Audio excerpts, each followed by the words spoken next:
10h. Radio Côte d'Ivoire, le bulletin d'info. Nadège Koufi.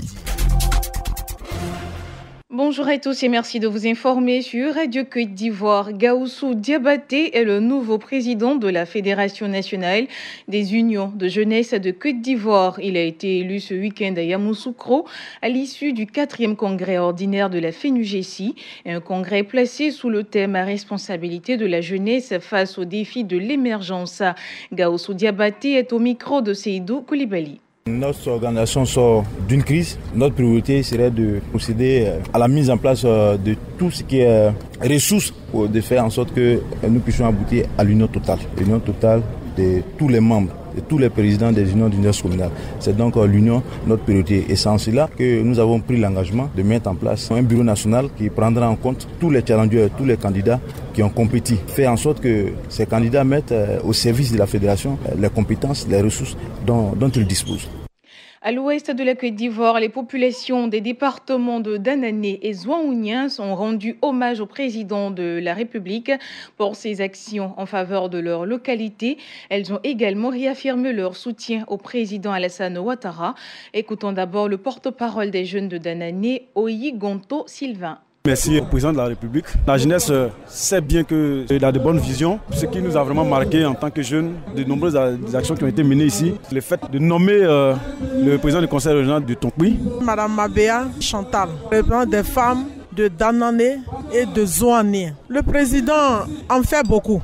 Pour toutes les femmes, nous avons reçu beaucoup de dons, des broyeuses, des décortiqueuses. Depuis 3 ans, nous recevons les fonds Faxi. Docteur Boumi, cadre du département de Zonien. Au président de la République, un grand merci. Les actions posées à l'endroit de la région de Tonkoui sont énormes. Et nous n'allons pas faire l'inventaire ici. Tout ce que nous voulons lui dire, c'est un grand merci pour la confiance qu'il continue d'accorder au docteur Albert Touakusmabri. À Korogo, le préfet de police veut aider les populations à retrouver plus facilement leurs engins volés. Il a récemment lancé une opération de restitution publique de motos retrouvées par ces éléments dans la région du Poro. Opération marquée par une sensibilisation à la culture de la plainte. Le point avec Siekwasi. Quartier 14 dans la cour de la préfecture de police, il n'y a plus un seul mètre carré pour déposer le pied. Le préfet de police de Korogo, commissaire divisionnaire Kwame Kwasi Boatini. On a aujourd'hui plus d'une centaine de motos qui ont été récupérées à l'occasion de vols, de perquisitions sur des voleurs qui ne peuvent pas en justifier l'origine. À vue d'œil, certaines parmi ces motos sont juste bonnes pour la poubelle. Quand on rentre les informations de la moto dans notre fichier informatique, on n'a pas de plaignant. L'opération a été fructueuse pour certaines personnes qui avaient déjà eu le réflexe de porter plainte à la police dès qu'elles ont été dépossédées de leur engin. Elle salue ici l'initiative du préfet de police. Soro Alama, qui a posé plainte. Ça fait 2 semaines avec le reçu d'achat. On m'a appelé, on m'a dit votre moto a été retrouvée. J'étais content. Avant qu'on dit on ne connaît pas la valeur. Souvent nous on dit sur la route, on nous amène. Je connais la valeur de corps habillé maintenant. C'est comme au polo. Ce qui m'a beaucoup marqué, c'est le fait que le titre de mon ami a été volé et que c'est par eux on a retrouvé. Pour nous, il n'y a plus d'espoir. Les policiers sont très contents de l'aide de l'eau. Les autres engins attendent leur propriétaire. L'unique condition pour retirer son engin, la voici. Commissaire Kwame Kwasi Boatini. On leur demande simplement d'aller au commissariat quand ils sont victimes de vol, porter plainte pour que derrière on puisse les aider à retrouver leurs biens qu'ils ont perdus. On aura atteint vraiment un objectif noble. Porter plainte pour retrouver un engin volé, ce n'est pas dénoncer un voleur, mais plutôt aider le gouvernement à vous aider vous-même en retrouvant facilement et dans la discrétion l'engin qui vous a été injustement dépossédé. Tout le monde y gagne. Siekwasi, Korogo, Radio Côte d'Ivoire. Vous suivez le bulletin d'information sur Radio Côte d'Ivoire. Le Centre africain de management et de perfectionnement des cadres à Campessé veut améliorer la qualité de ses offres après 40 ans d'existence. La 35e session extraordinaire du conseil d'administration du Campessé s'est tenue. Une session pour définir les orientations futures. Cette session, il faut noter, s'est ouverte en présence de la présidente du conseil d'administration, le ministre de la fonction publique de la République du Niger. Kafa Rakiatou souligne ici le rôle primordial que joue le centre. Il nous faut garder la tête froide, surtout que notre institution a traversé il y a peu une période difficile qui a conduit le conseil d'administration lors de sa dernière session à prendre des mesures urgentes en vue de relancer ses activités. Aujourd'hui, ce travail entamé est en train de prendre forme au regard des différents rapports qui nous sont régulièrement transmis. Cette 35e session du conseil d'administration, hautement importante pour notre institution commune, doit nous permettre de définir les orientations futures sur lesquelles s'appuieront les actions de la direction générale du CAMPC. Plus de 3000 équistes africains se sont réunis à Abidjan pour prier pour notre pays. Pendant 3 jours, le Palais des Sports de Treichville a été le lieu de chants et de prières pour un monde de paix. Quelques participants du congrès des Cancars se sont prononcés à la fin du congrès. D'abord à Coré Joachim, équiste de Soubré.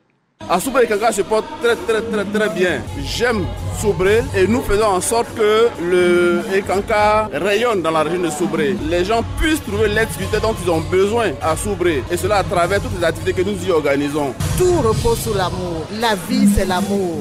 L'amour, c'est la vie. Et chaque âme est amour. Il doit le transparaître dans sa façon de vivre. Et c'est ce que les Cancars cherchent à véhiculer. Que chaque être que nous sommes, que nous sachions que nous sommes un être merveilleux. Et cet être merveilleux doit viser très haut. Un mot de littérature avant de refermer la page nationale. La première femme africaine, auteure illustratrice, était à Abidjan récemment. Joël Esso, d'origine camerounaise, a fait la dédicace de toutes ses œuvres littéraires et musicales. Son dernier ouvrage est une bande dessinée dédiée à la star du football camerounais Eto'o-Fils, une œuvre qui retrace l'enfance du joueur et invite à la prise de conscience des jeunes africains. Joël Esso est au micro de Asta Sidibé. Le vendredi 3 août, je vous attends tous à la Librairie de France à Sokosé de Plateau. Ce sera à partir de 10h jusqu'à 16h. Venez nombreux, vous faire dédicacer des livres. Je fais des bandes dessinées pour enfants, mais pas uniquement. C'est à partir de 7 ans, mais jusqu'à 77 ans. Et puis, je fais aussi des livrets de jeux, livrets d'activités, c'est-à-dire labyrinthe, sudoku, jeux de 7 terreurs, quiz, coloriage. Donc, vraiment de quoi bien occuper les enfants pendant les vacances. C'est la première fois que je reviens en Côte d'Ivoire depuis 20 ans. Mes attentes, déjà, c'est renouer avec la Côte d'Ivoire. Première fois que je me présente professionnellement en Côte d'Ivoire. J'espère que la mayonnaise va prendre, comme on dit, avec le public ivoirien, que je connais suffisamment exigeant. Même si vous ne voulez pas acheter un livre, venez et qu'on se rencontre. Dans l'actualité hors de nos frontières, au Mali, Soumaïla Cissé rejette par avance les résultats de la présidentielle. L'opposant malien l'a annoncé hier devant ses partisans et a appelé les Maliens à se mobiliser. Les résultats du second tour de l'élection présidentielle ne sont pas encore connus.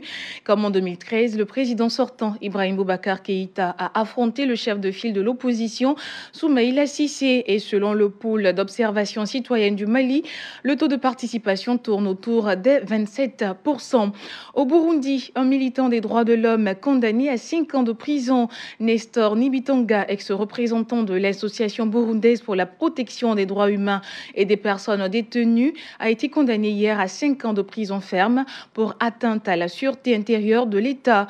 Pour le fondateur de l'association, l'arrestation et la condamnation de Nestor Nibitonga est totalement arbitraire et montre que la justice burundaise est aux ordres du pouvoir. En Tunisie, le président de la République a annoncé hier un projet de loi instaurant l'égalité dans l'héritage, une proposition qui divise car jusqu'à maintenant, conformément à la loi islamique à degré de parenté égal, les femmes héritent 2 fois moins que les hommes. Mais les défenseurs des droits humains, eux, se réjouissent de cette annonce. Une manifestation en faveur de l'égalité et des libertés individuelles a rassemblé plus de 2000 personnes au centre-ville de Tunis, quelques heures après le discours du président. C'était le Bulletin d'info, présenté par Nadège Koufi.